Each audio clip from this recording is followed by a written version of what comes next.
Hello, good morning, good afternoon, good evening, wherever you are. Welcome again to another Talk Architecture podcast episode with your host, Naziaty Mohd Yaacob. We continue with the new architecture curriculum, part 5, in which we provide an example of how a student of architecture would go through the new architecture curriculum. After the explanation on the philosophical perspective of the curriculum in part 4, it is rightly so to actually explain further on how this works. How would the architecture curriculum provide for the answer and the solution in this century, and how it will dignify the profession in terms of architecture education and practice? So this is a big ask, or quite ambitious, in the sense that it is now still very theoretical, but if it's implemented, it will resolve a lot of things, as mentioned earlier in previous podcasts. It didn't come easily, and it wasn't being realized before, meaning that it took about 3 to 4 years of actually thinking about this. And at first, we accepted 2 programs, the first degree and the second degree. Usually, in most cases, globally, that is the case. Yeah? Again, I promise you, in this next 20 minutes, you shall understand how this curriculum work for part 5 here. But I'm gonna do 2 part 5s. The first A and the second B. This is A. So a student of architecture comes into a program, architecture design program. The School of Architecture, when they designed the program for a batch, they determine the projects that is to be done. Correct. You're not doing it like only the year before. You got to change your ways and your tactics and strategies on education, how to get the best education for the student of architecture. You prepare them for the 3 years. Every batch that comes, they will be prepared. Now you can regurgitate or reuse certain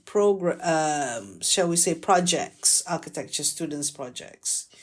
But they all have an underlying objective in which they will learn those things that you want the students to go through, to learn. So feel free as a School of Architecture to actually identify these projects. But the best, we're talking the best, and we're not talking minimum. We're talking the best experience, of course, will be covered by the way the learning is going to happen, like in terms of case studies, making sure that they have the observation skills, the analytical skills, synthesis, and critical thinking with the interpretation, and that the school also understand what design problems are. So in the last episode in part 4, we explained what a design problem is from the perspective or the readings that we had learned via Christopher Alexander's notes on the synthesis of form. I would like to actually pursue this explanation in another episode, but not necessarily in this one. This one is purely for how the student of architecture, you would want to do the first program or project for the 7 weeks in semester 1. There's 14 weeks in one semester, thereabouts. So the first project is mastering the scale, but at the same time, understanding what scale is, because the student is introduced to drawings. And in this project, first you're looking at something that is in the 1,000, and then go down to 500 scale. 1 is to 1,000, 1 is to 500, 1 is to 50, and 1 is to 10, for example. You could do 4 types of models. And when it's 1 is to 1,000, it's quite like almost artistic. It is a model describe what is to be done for the students.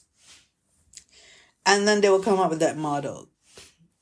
And you could have the sea or the beach with, these have to do with geographical or topographical aspects of the land. It is a sense of you are in the earth. And then at that scale, you can't really see. You just see these patterns. Then you go into the scale 1 is to 500. You can actually manipulate spaces at 500. The idea is this, when the students are skilled at the 1 is to 500 scale in actually understanding it, it still could be a pattern in a way, but they would actually have the sense of proportion, thinking to the whole thing. And then when you go to 1 is to 50, it's definitely spatial. And you can actually even do a sectional model. And 1 is to 10 will be detail. This is option. But in the first project, which is first starting off like a description of a condition that you want topographically, you go into it and actually understand the space in one go, in one project. This gives an introduction to the student in terms of sense of scale. And when they actually go out into the world, they travel or they go around doing their business, they'll be realizing that, in actual fact, the land is not flat, and that there are other sense or texture, urban texture or geographical textures to the land and landscape. And there's an introduction to the urban scape at the same time, because the introduction to this sense of place, the sense of being, the sense of scale, senses, is very focused on the sensory design aspect of how the student understand their environment. Now you can imagine that before they went into architecture, they're not really sensing this. They come from different backgrounds, different sort of condition and situation, and they haven't gone back to relearning about the sensorial experience. Sensorial plus spatial, and so on. We know that there are the 5 senses, and then you have the other senses, which include spatial or sort of the, shall we say, a dynamic or transitional, or the sense of experience where you go from one place to another, which is part of the sensorial experience that normally we don't talk about. But in architecture, it is a prerequisite of understanding what architecture is about. So there you go. In the first program or project, you would see the student actually being introduced to architecture, not only to do with, when you interview a student of architecture, you ask them, what's your favorite building? Okay, they'll say Petronas Twin Towers or some building, or Le Corbusier's building, which they haven't learned yet, but usually later on they will. And there's, fixation on the grand masters of architecture. We got to move on. I mean, you could go into case studies of their buildings or similar in your country.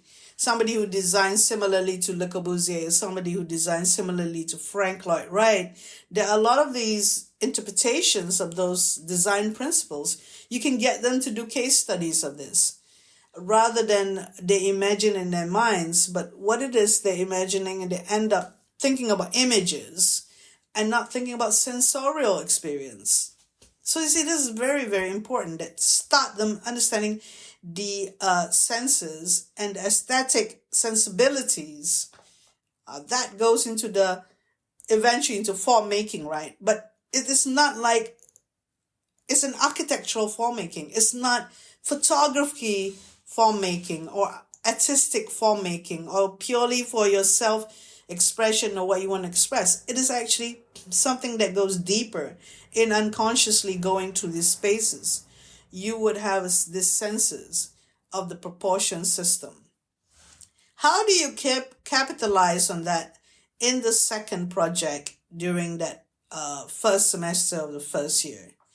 It's sort of like a thesis. Now, every second project is sort of like a thesis where there's a design problem that's clear and discernible. You could do a habitat project. A habitat project could be to do with units of living, and this is something that also similar to what they encounter in their life before architecture. You can test the detail part of it because you're going to go into the 1-to-1 model. You can go to the 1-to-2 model. One is the scale, what I'm trying to say, or you can go into the 1:5 or 1:10. So this is like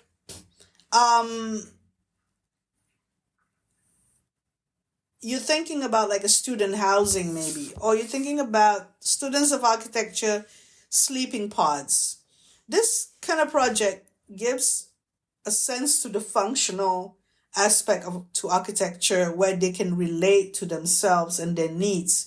Anthropometrics and ergonomics as we know it. So when the student of architecture actually identify, this is to do with orientation as well. Identify them as, I'm a designer. I mean, I actually need to understand functional requirements, the dimensions, the critical dimensions. And you could even go out of the box and get them to design something for a wheelchair user. Yes, someone who is different dimensions to them. This gives a bit of a challenge. And the design problem expands from, when we go back to Alexander's definition of the design problem. Yeah, the economy, low cost, or it has to be cost effective, disjointing, the performance relating to ergonomics as you know it. Yeah. And then the third one is, let me get back to you on that. I always forgot the third one. The diagram is very, very good. In fact, I should put it in the thumbnail. Simplicity, yes. Simplicity is not to be underestimated. It's not being simple.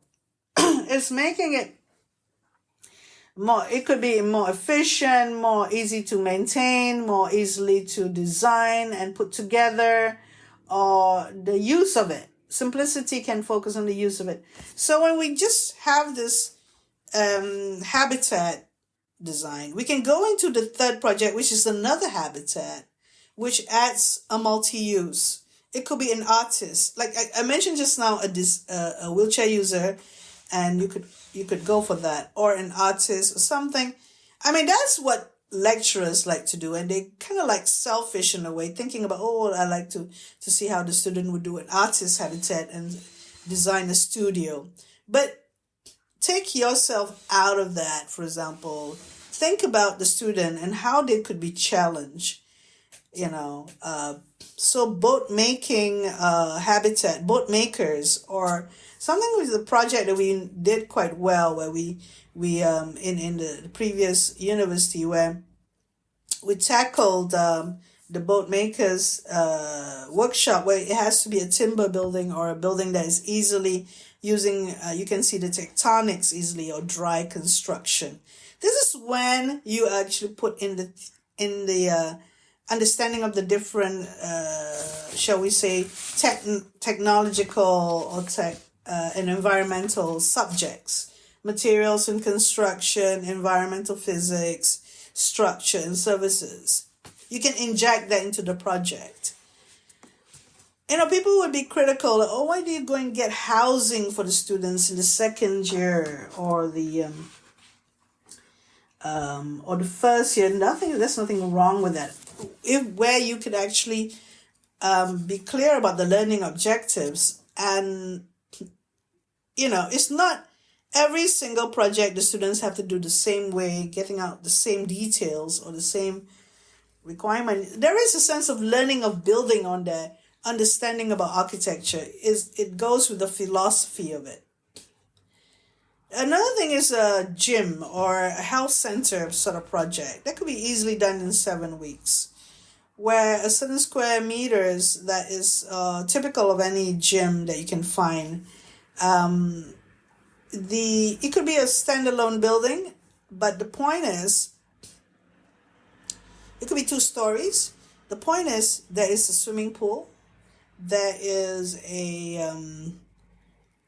this swimming pool area will get wet, and there is the changing room, and there is the gym area and the yoga area or the dancing studio. What it is it gives us a sense of the material as well in terms of the usage and function, and how do you cope with the spatial arrangement of this or the design to make it like it is not, to maintain it easily. That's when we talk about the simplicity again and the performance of the building in the design problem.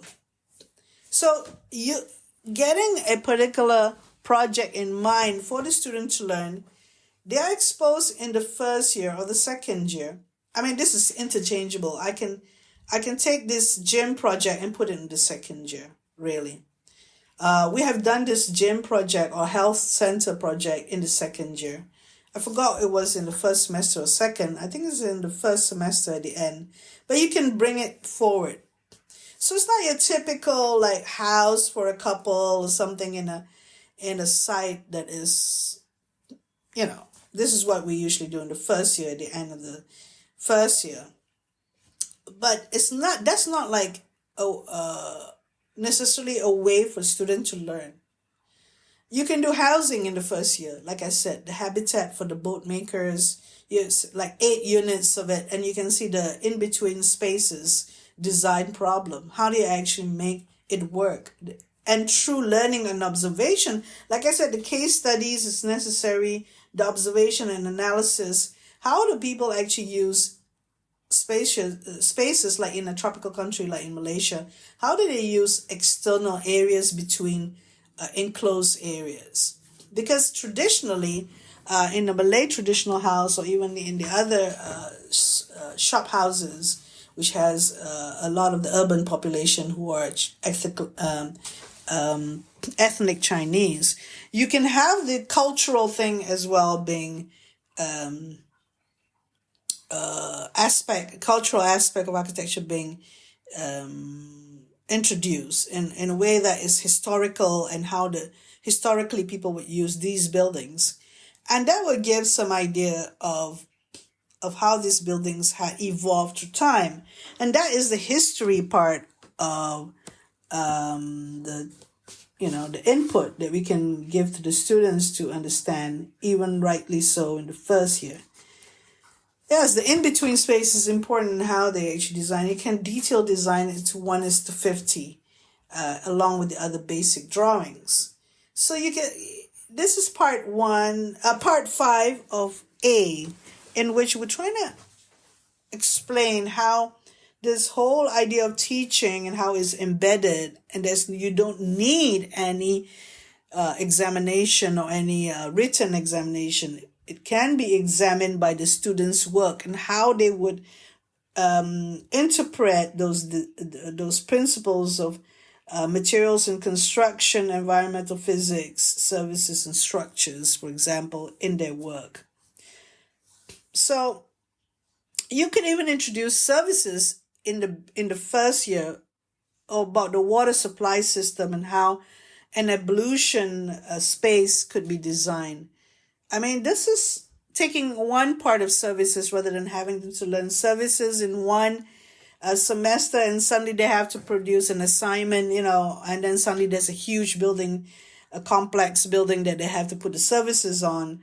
And, you can actually introduce services, different services, and I was even thinking of a clinic design, that has to use hot water or hotel design in the second year. So I'm going to leave it to you there for you to just get a grip of what I'm trying to say with regard to the new architecture curriculum, part 5 on the curriculum itself, how it works, and introducing to you to the first year and how it will create a good learning experience that the student can quickly get to grips on design problems and all the skills needed and what is architecture, to identify themselves to be an architect subsequently in their other years will influence them as well. Thank you very much for listening.